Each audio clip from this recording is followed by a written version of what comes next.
สะภะคะโวสัมมานา เป็นลายอิมันโตทิมันโตวันโตเยสัจโนโมธัมมานาทังสุปัจจิมันดิสังราชาวิรูปโคเวสาสตินาคานังอาทิปติมหาราชายสติโสวุตาวิตัสสะภะคะโวสัมมานา เป็นลายอิมันโตทิมันโตวันโตเยสัจจิโนโมธัมมานาทังสุอุตรันติสังราชาโกเวโรตัปเปสาสติยาคานังอาทิปติมหาราชายสติโสวุตาวิตัสสะภะคะโวสัมมานา เป็นลายอิมันโตทิมันโตวันโตเยสัจจิโนโมธัมมานาทังสุปุริมาริสังฆตัลลโททักขินีนวิรุณหโตปัจฉิมีนวิรูปโคโกเวโรตรังดิสังจัตตาโรติมหาราชาสมันตาจตุโลติสาทัพพันลมานาทังสุสัพพิกามิจรูปีกิริสิขรตติจันดริเทวิมานีทีปีระเทเจคามิตรวันนาสหันเลเขหะวัตถุมิเกเตภูมาจายันตุเทวาสัลละอัลละวิสมัยยะถาคันทัพพนาคาติขันตาสันติเกยังมุนิวระวะชนังสาธโวเมสุนันตุธรรมสวะนกาโลอยัมภทันตาธรรมสวะนกาโลอยัมภทันตาธรรมสวะนกาโลอยัมภทันตาต่อที่ไปพระบรรดาท่านพุทธบริษัททั้งหลายตั้งใจสมาทานกรรมฐานอันดบยังพุทธัสสะภะคะวะโตอุปปาคณมการังกโรมะเทนะโมตัสสะภะคะวะโตอะระหะโตสัมมาสัมพุทธัสสะนะโมตัสสะภะคะวะโตอะระหะโตสัมมาสัมพุทธัสสะนะโมตัสสะภะคะวะโตอะระหะโตสัมมาสัมพุทธัสสะอิมาหังภะคะวาอัตตภาวังตุมหากังปริจัจฉามิข้าแต่สมเด็จพระผู้มีพระภาคเจ้าผู้เจริญข้าพระพุทธเจ้าทั้งหลาย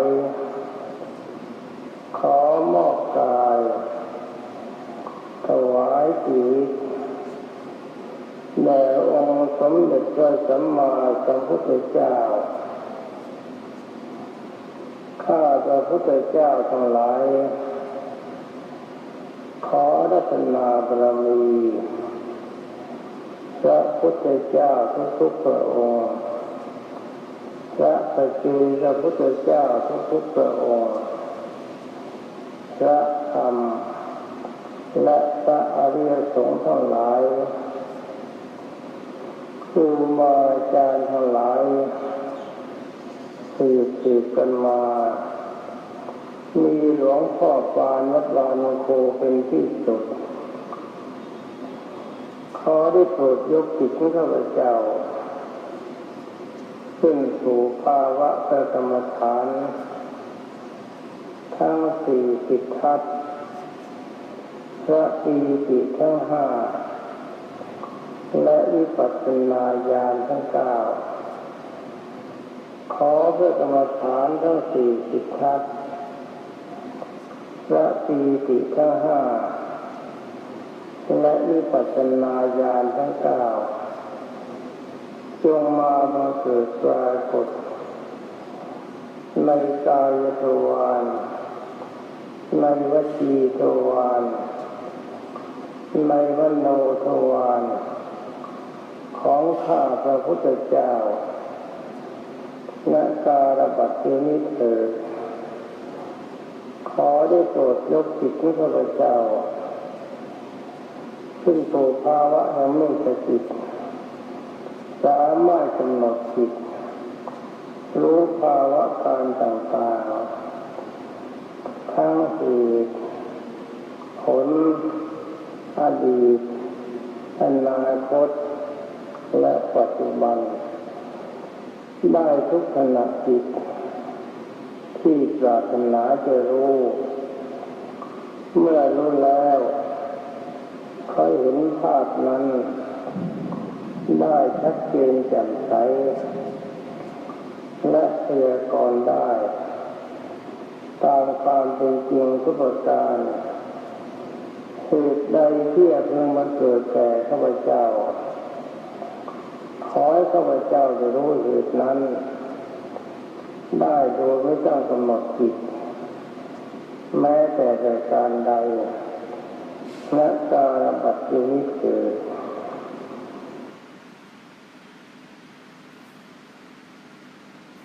สำหรับวันนี้เป็นวันพระ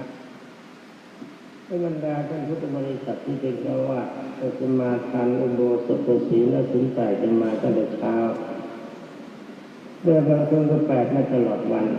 และเวลานี้เราก็สมาทานศีลแปดอีก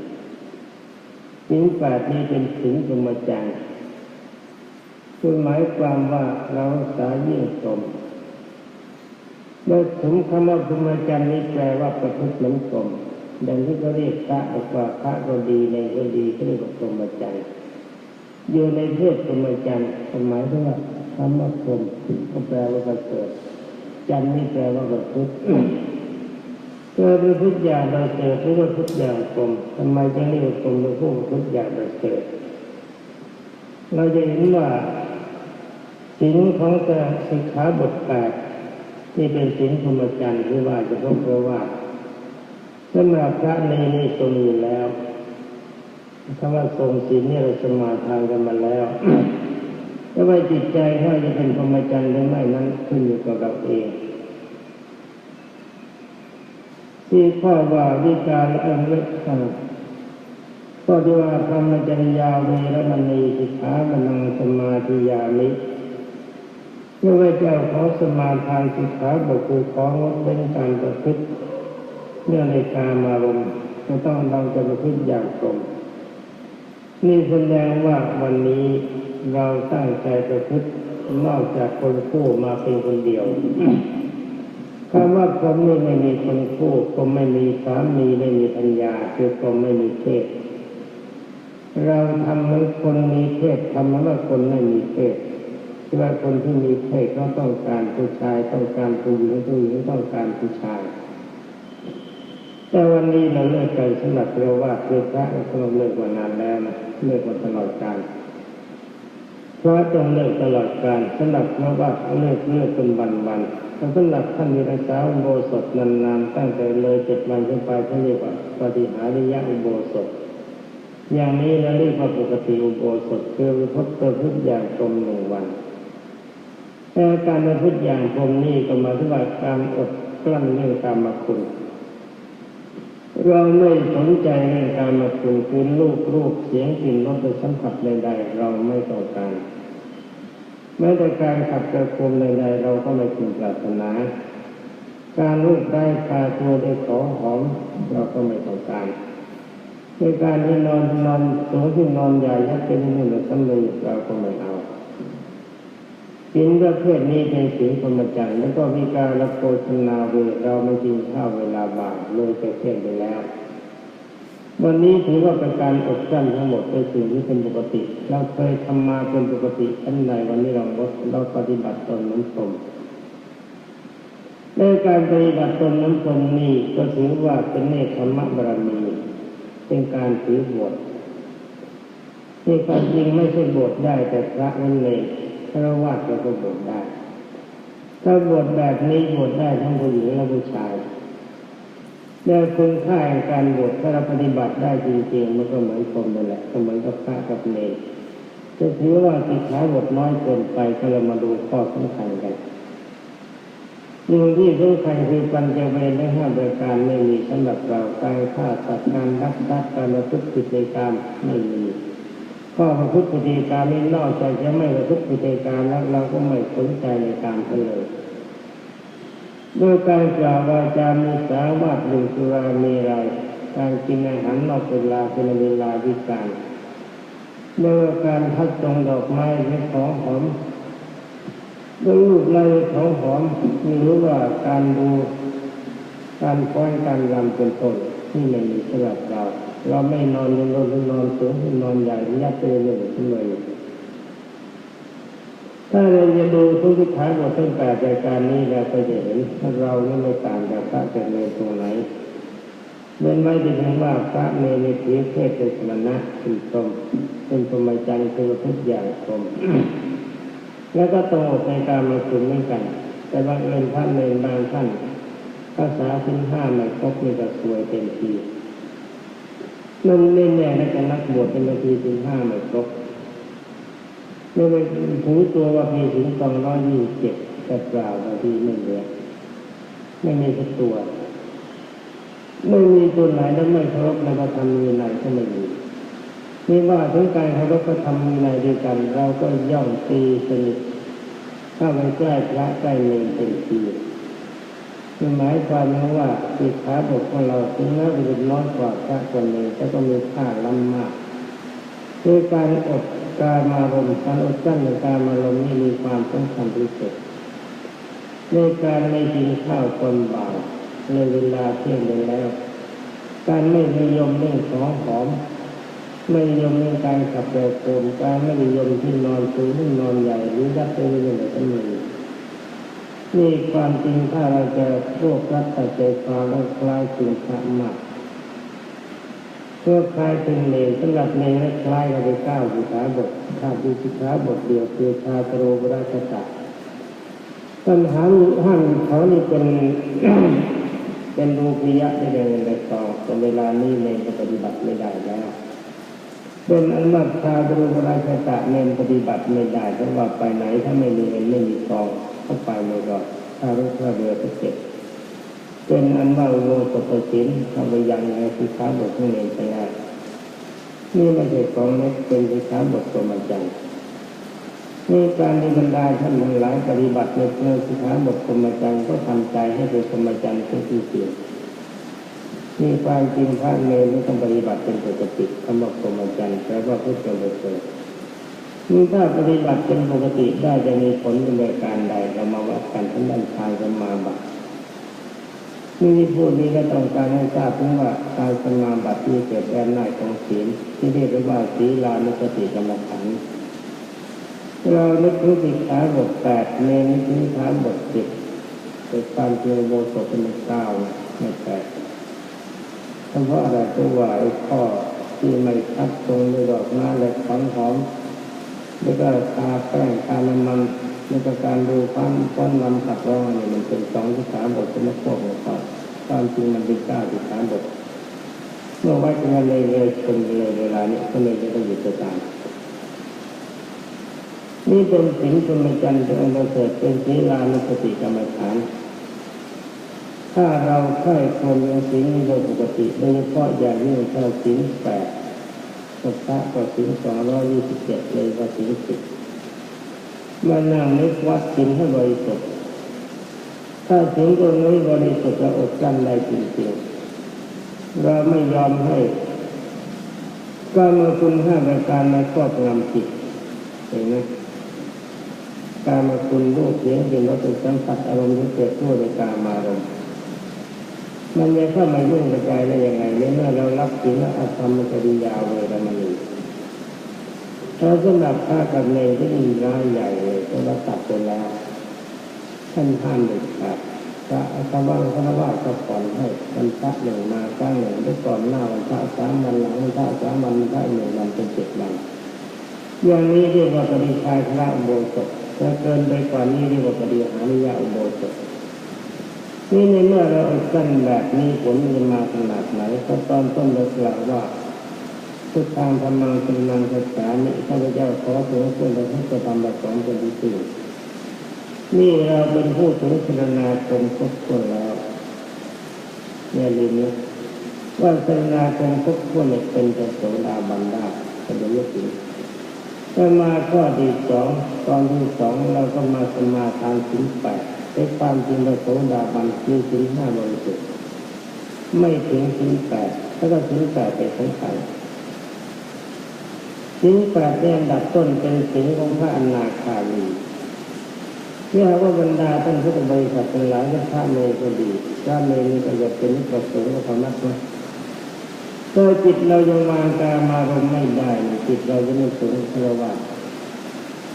ยังเตะปากอยู่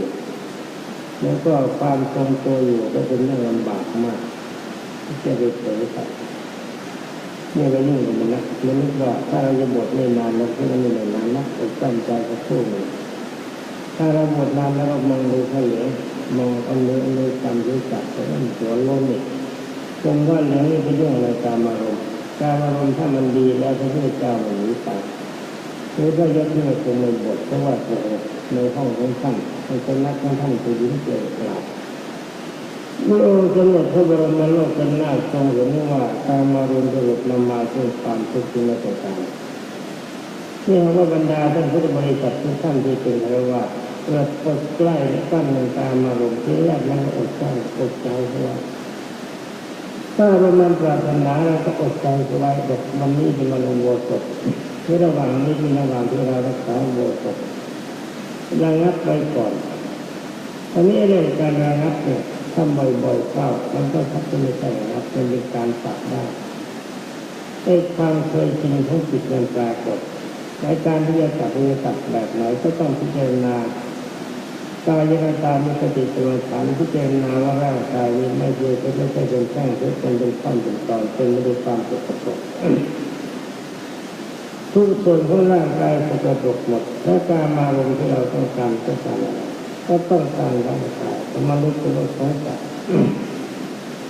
เมื่อร่างกายมันสกปรกของมนุษย์ก็ดีของสัตว์เลี้ยงขังก็ดีในสกปรกเราต้องการอะไรที่เราต้องการแล้วก็หาผลว่ามันเป็นเศษมันดีที่สุดแต่เมื่อสิ่งที่เราต้องการจริงๆมันจัดเลวที่สุดคือของสกปรกก็ต้องมีการทรงตัวมีการสลายตัวไปในที่สุดขณะที่ทรงตัวอยู่ก็เป็นบริการทุกหาความแน่นอนอะไรไม่ได้ถ้าพิจารณาอย่างนี้แล้วก็น้อมใจดีนิดหนึ่งแก่กายที่เป็นท่อนเป็นตอนเป็นไม่เป็นแท่งเป็นทุกเป็นบริการสกปรกแล้วในเมื่อตายไปแล้วดูสภาพของมันล่างเล็กเพิ่มหมายความว่าหาการทรงตัวอะไรดีไม่ได้นั่งเละเป็นหมดเหมือนทุ่งทางร่างกายการที่เหม็นทุ่งเน่าสกปรกแบบนั้นสิ่งทั้งหลายเหล่านี้มันไม่ได้เกิดมาในสมัยที่เราตายแล้วความจริงมันอยู่ในกายเราทั้งหมดที่เรามองดูแล้วเกิดมิติทายายความเดือดร้อนร่างกายทุกคนเป็นดีร่างกายของใครเป็นดีหาอะไรดีไม่ได้จะไม่เกิดมันเป็นมิติความสกปรกที่ได้จิตเห็นสกปรกอยู่เป็นนิดไอจิตมันจะปรับจิตเพิ่มหน่อยในที่สุดเราก็เลยลดความรู้สึกต้องการในการมาเรียนเสียที่ความลดความต้องการในการมาเรียนได้โดยขาดมาจากไหนก็มาจากการสมาทานถึงจากถึง227ที่จะว่าเป็นถึงธรรมจักรโดยการที่เขาจะเป็นธรรมจักรจริงๆเขาปฏิบัติแบบนี้เขาปฏิบัติแบบเป็นไม่ใช่ว่าเราบอกเป็นพระเป็นเนรแล้วจะเป็นธรรมจักรไม่ใช่ถ้าเราบอกทุกอย่างผมถ้าใจเราไม่ต้องการการมารมอาการที่เป็นอย่างเป็นมันจะเป็นอะไรถ้าคนท่านมีความต้องการในการมารมผมไม่มีเพศถ้าผมไม่ต้องการจากการมารมผมจึงไม่มีเพศถ้ามีเพศมันจะไม่ได้มีผู้หญิงผู้ชายจากตรงขึ้นไปถึงขันไม่มีเพศจึงมีเพศแค่เดียวเมื่อไม่คนหลายตั้งใจสมาทานถึง8ถึง10ถึง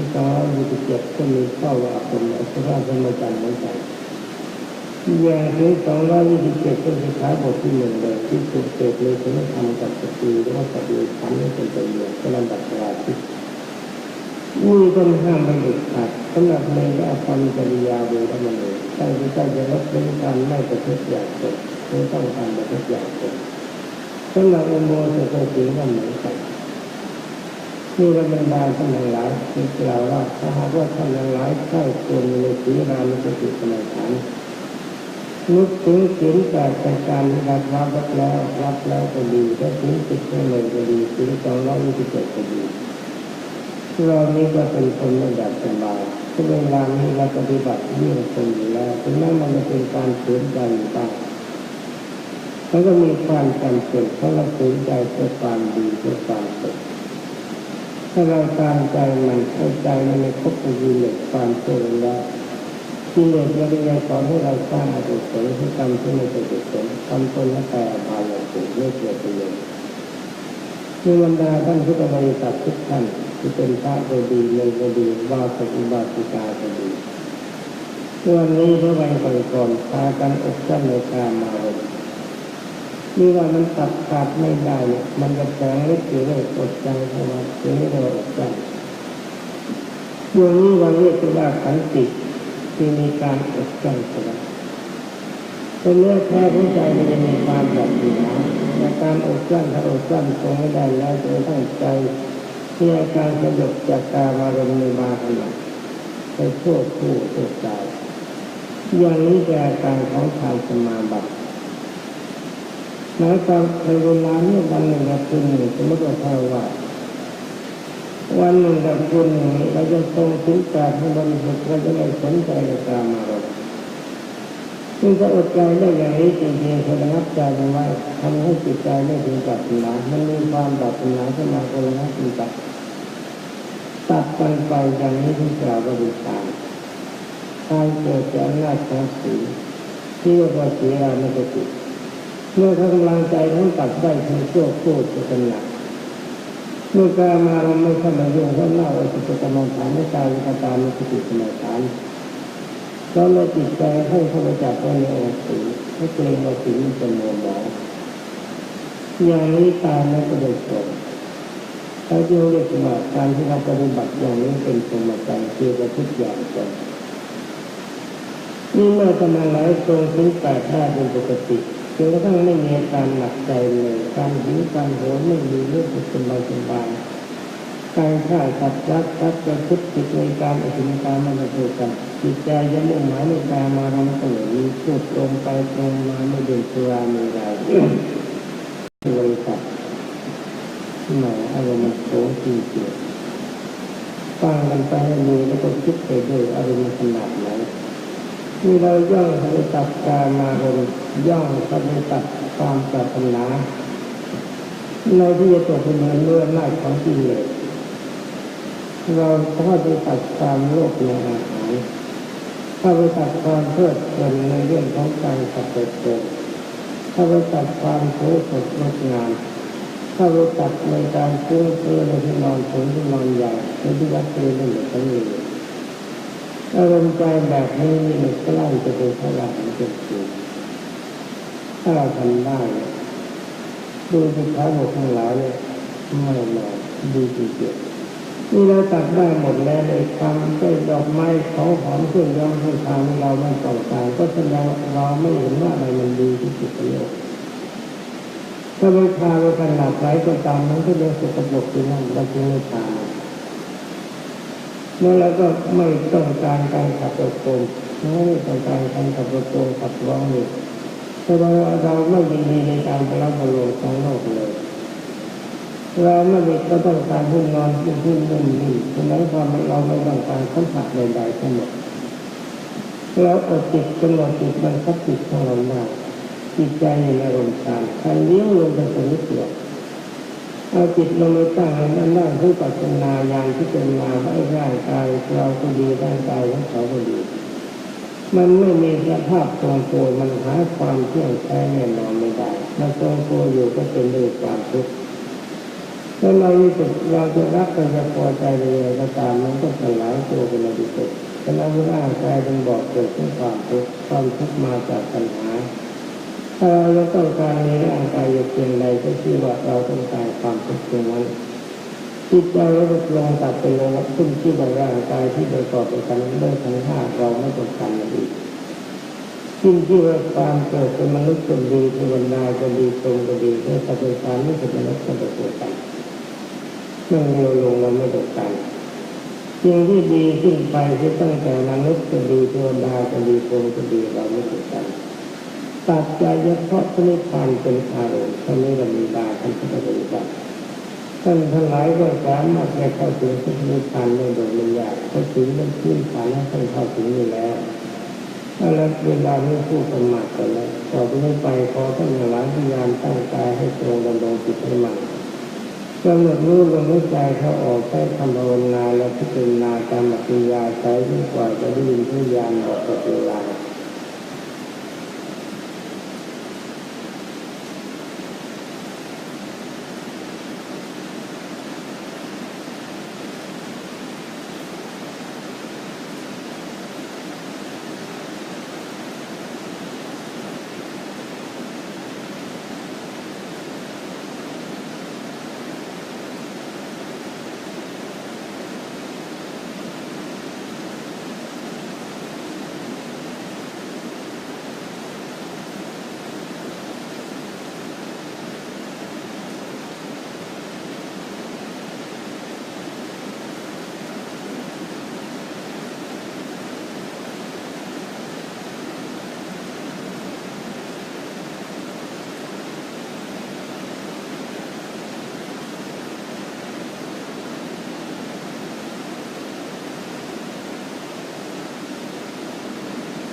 ตอนนี้ไปบรรดาญาติโยมหลายตั้งใจที่สงบอีกทางบุญญาพลังผลบุญใดที่ข้าพเจ้าทั้งหลายได้บำเพ็ญแล้วณโอกาสนี้ข้าพเจ้าทั้งหลายขออุทิศส่วนกุศลนี้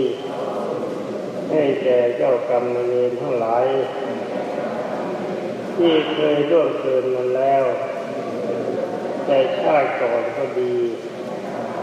ชาตินี้ก็ดีขอเจ้ากรรมนายเวรทั้งหลายจงโมทนาด้วยกุศลนี้ขอจงอโหสิกรรมให้แก่ข้าพเจ้าตั้งแต่วันนี้ตราบเท้าเข้าสู่นิพพานและข้าพเจ้าทั้งหลายขออุทิศส่วนกุศลนี้ให้แก่เทพเจ้าทั้งหลายที่ปกปักรักษาข้าพเจ้าและเทพเจ้าทั้งหลายทั่วสากลวิภพและพญายมราชขอเทพเจ้าทั้งหลายและพญายมราชจงโมทนาด้วยกุศลนี้ขอจงเป็นสักขีพยาน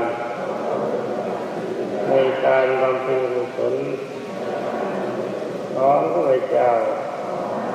ในครั้งนี้ด้วยเถิดและขอที่ส่งกุศลนี้ให้แก่ท่านทั้งหลายที่ล่วงลับไปแล้วที่เสวยความสุขอยู่ก็ดี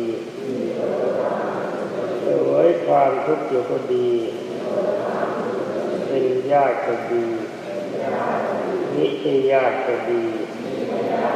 ขอท่านทั้งหลายจงโมทนาด้วยกุศลนี้จึงได้รับประโยชน์ความสุขเช่นเดียวข้าพเจ้าจะพึงได้รับนาการบัตินี้เกิดผลบุญใดที่ข้าพเจ้าทั้งหลายได้บำเพ็ญแล้วณโอกาสนี้ขอผลบุญนี้จงเป็นปัจจัยให้ข้าพเจ้าทั้งหลายได้เข้าถึงสิ้นนิพพานในชาติปัจจุบันนี้เถิดตอนนี้ไปที่ญาติโยมทั้งหมดหันหน้าไปทางพระพุทธรูปหังสัมมาสัมพุทโธพุทโธพุทธังพุทธวันตังอภิวาเทมิสวัสสาธุสวัสสาธัมโมธัมมังนัมสสามิสุปฏิปันโนภะคะวะโตสาวกสังโฆสังฆังนะมามิ